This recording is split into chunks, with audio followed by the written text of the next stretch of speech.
J'ai commencé en fait le jiu-jitsu à l'âge de 7 ans. Et c'est parce qu'à l'école, j'étais une grande bagarreuse, donc je me battais tout le temps. Et en fait, c'est parce que j'étais toujours la plus petite et j'avais l'air d'être la plus jeune de la classe. Donc quand on voulait embêter quelqu'un, on venait chez moi. Et moi, j'arrivais pas à me défendre, mais je faisais de mon mieux. Et donc je finissais toujours par me battre à la cour de récréation. Et un jour, les profs en ont eu marre et ils ont dit à ma mère « Là, c'est bon, on n'en peut plus, il faut l'inscrire dans un sport de combat ». Et moi, ce que je voulais faire, c'était la capoeira, qui est un sport brésilien. Et donc, en cherchant, ma mère est tombée sur le jiu-jitsu brésilien. Et dès que j'ai essayé, j'ai tout de suite accroché. Le jiu-jitsu est un sport dans lequel la personne la plus faible physiquement, la plus petite, peut battre quelqu'un de beaucoup plus grand et beaucoup plus fort. Et c'est ce qui m'a tout de suite plu, étant donné ma morphologie.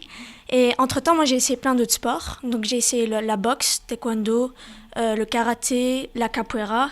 J'ai essayé vraiment pas mal de sports et ça me plaisait pas parce qu'à chaque fois, j'étais soit trop petite, soit pas assez forte physiquement pour me battre face à des garçons. Et le sport qui m'a vraiment plu, c'était le jiu-jitsu, dû au fait que je pouvais me confronter aux garçons beaucoup plus grands, beaucoup plus forts et les battre.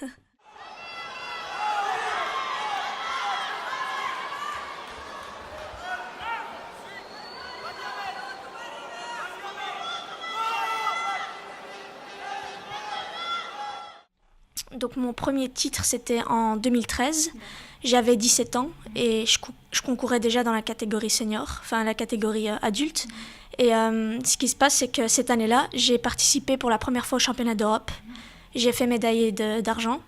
Puis après, mon père qui était mon coach à la base et qui est devenu mon père après, m'a dit il y a une qualification pour les championnats du monde professionnels à Abu Dhabi. J'ai essayé les qualifications, je les ai remportées. Je suis partie à Abu Dhabi pour les championnats du monde professionnel. Donc nous en jiu-jitsu, on a 3 fédérations. Et c'était donc là j'ai fait médaille de bronze, j'ai perdu contre une fille. Et après ça, je suis repartie donc un mois après aux États-Unis pour les championnats du monde IBJJF. Donc c'était une super grosse fédération, j'avais une grosse catégorie, on était plus ou moins 70 et quelques dans la catégorie. Et là j'ai fini médaille d'or en battant la fille qui m'avait battue au championnat du monde à Abu Dhabi. Ce qui se passe, c'est que ça s'est fait naturellement. Donc quand j'ai commencé le jiu-jitsu, je m'étais pas dit je vais devenir championne du monde directement ou quoi. Ça s'est fait vraiment naturellement avec mon père qui repousse à chaque fois les défis de plus en plus haut. Et donc là je me suis dit, donc j'avais gagné les championnats du monde en moins de 55 kilos. Puis après, je me suis dit, moi et mon père, on s'est dit, c'est pas assez. J'ai fait la catégorie moins de 62 kilos que j'ai gagné. Et puis, il y a 2 ans, plus ou moins, j'ai gagné la catégorie moins de 70 kilos. Enfin, non, en fait, c'est l'année passée. Et cette année, j'ai remporté la catégorie moins de 55 parce que simplement, il me reste une seule caté. C'est la plus de 70. Et par rapport aux règles, la fédération, il ne m'est pas permise de sauter 2 catégories de poids. Donc sinon, je l'aurais fait cette année-ci. Je pense que le secret pour réussir simplement dans la vie, c'est d'être bien entouré, d'avoir la famille qui nous soutient, d'avoir un bon coach, d'avoir confiance en la personne qui va nous guider en fait dans notre parcours.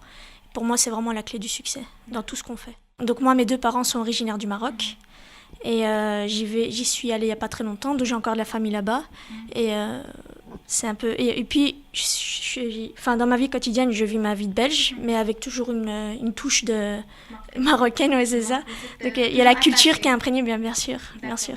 Moi, je suis en dernière année d'un bachelier d'éducateur spécialisé.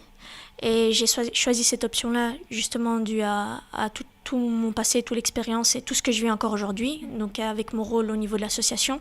Et voilà, donc ça a été l'élément qui a guidé mon choix. Donc il y a une personne qui a été 10 fois championne du monde, ça a été la limite, donc elle n'a jamais été dépassée. Et j'aimerais dépasser cette limite-là, donc essayer de dépasser les 10 titres de championne du monde. Et puis aussi il y a les Jeux Olympiques, j'aimerais que mon sport intègre les JO et pouvoir y participer et remporter une médaille d'or. Pour moi il y a Mohamed Ali. Ouais, pour moi c'est le plus grand des modèles que j'ai, c'est pour ce qu'il fait sur le ring et en dehors du ring, donc toutes les causes pour lesquelles il s'est battu. Donc on sait bien que le sport pour lui ça n'a pas été qu'un sport, ça a été aussi un moyen de transmettre des messages et c'est ce qui est vraiment important.